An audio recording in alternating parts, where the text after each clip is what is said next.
Hello everyone, welcome to my YouTube channel. Before we start, like, share, comment and subscribe. Let's start. What is laser? Laser is nothing but light amplification by stimulated emission of radiation.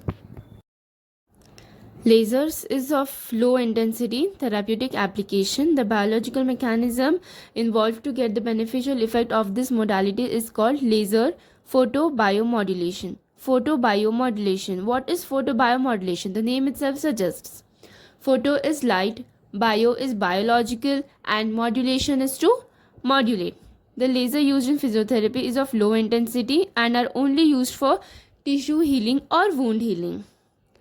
The commercial and industrial lasers range in the thousands and millions of watts and are used in cutting and drilling. Now let's see the properties. There are three properties: monochromaticity, coherence and collimation, as you can see on your screen. First one, monochromaticity. This means the laser light has a single color. This is because the lasers are of a single wavelength with very narrow bandwidth. Example, visible lasers like ruby laser which give a red light. Second one is coherence. Coherence means similar or synchronous behavior of laser beam. Temporal coherent laser beam and spatially coherent laser beam. Temporal coherent laser beam means the photons are in same phase, and spatially coherent laser beam is that the photons are unidirectional and stay in same phase over long distance and little spread of beam. Ordinary light has variable wavelength. Now third property, which is collimation. Laser beam remains collimated, that means they remain in parallel. They do not diverge much and the energy can be propagated over a large distance. The structure of lasing medium, resonating chamber and energy source. Classification is of two types based on intensity. Cold laser is also known as low intensity laser or therapeutic laser or soft laser. The power of this laser is below the power which causes tissue heating. There is no thermal effect. It helps in tissue healing. Now second one is hot laser. Hot laser is also known as high intensity laser or surgical laser. This is used in surgeries.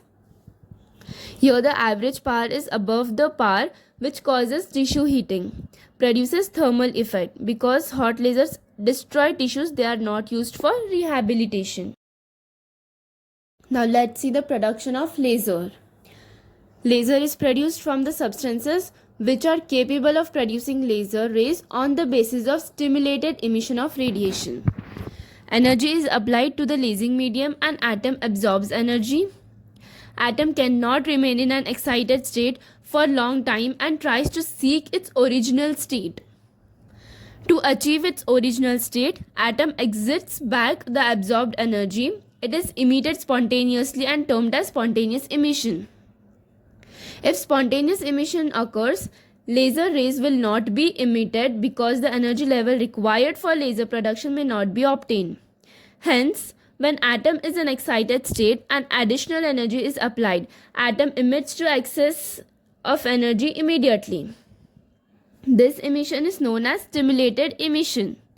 Since the emitted energy is more than what is supplied, it is known as amplification. Excess of energy is emitted in the form of photons of light. These emitted photons are collected inside a mechanical chamber. They move from one place to another and hit one of the mirror. Photons are reflected back and they travel further through the lasing medium, further increase the amplification process. When the number of photons is more than what can be accommodated in the mechanical chamber, they are then emitted out of the semi-permeable mirror. The emitted photons are in the form of laser. They are carried by fiber optic cable to the probe for treatment. Now let's see the types of lasers. The first one is ruby laser. Contains synthetic ruby as a lasing medium. Aluminium oxide with trace of chromium oxide forms a 10 cm long and 1 cm wide synthetic ruby rod. A helical electric discharge tube containing xenon tube is wound around the ruby rod.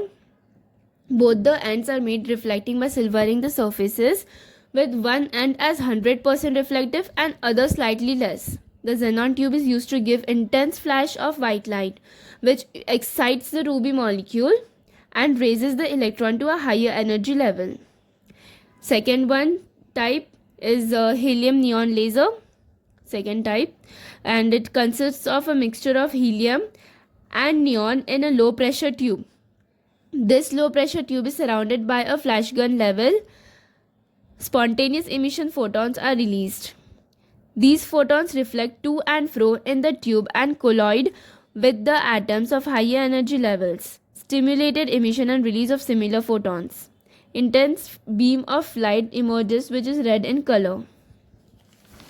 Let's see the third type of laser, which is diode laser. Gallium and arsenide are used as a diode to produce an infrared invisible laser.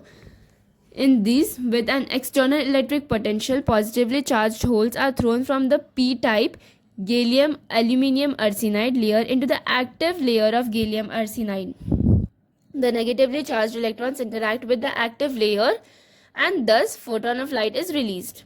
The photons are reflected to and fro and emitted as a laser beam from one partially transparent end. By varying the ratio of gallium to aluminium, desired specific wavelengths are obtained. Advantage: it can emit either a continuous or a pulsed output. The hazards are retinal damage when the laser is directly contact with the naked eyes. It may cause eye damage or retinal damage, so the eyes should be covered while treatment of laser or while using laser.